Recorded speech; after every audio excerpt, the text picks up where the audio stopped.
नमस्कार शुभ अपराह्न मु धर्मपद महापात्र मोर आउ एक हृदय भरा कविता आमे किस्र कर्मचारी मु अंगे निभेई अनुभूति हृदय रखी साइती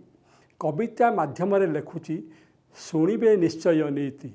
आमे किस्र कर्मचारी आम साथे के नुहे सरी नुहे के सान सभिए समान सामन सार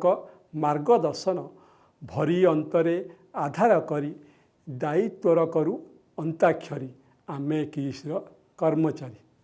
द्वारु आमे कले प्रवेश ढालती आशीष प्रभु गणेश ओ श्रीजगदीश साहस दियंती क्लेश को भरी प्रभु संकट मोचनकारी आमे किस्र कर्मचारी एठा स्वच्छता आणे निर्मलता द्विगुणित हुए आम कार्य दक्षता ए कर्मस्थान आम परिवार परी शिक्षा सेवा भाव एठी रही भरी आमे किस्र कर्मचारी थाए आत्मीयता आउ मिठा कथा कार्य तदारखे स्नेह वार्ता दियंती आम बड़ बड़ अधिकारी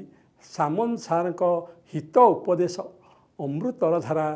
सते पड़ई झरी आमे किस्र कर्मचारी किस अनुष्ठाने केजोगे देले ता परिवेश एते महत होई आकर्षित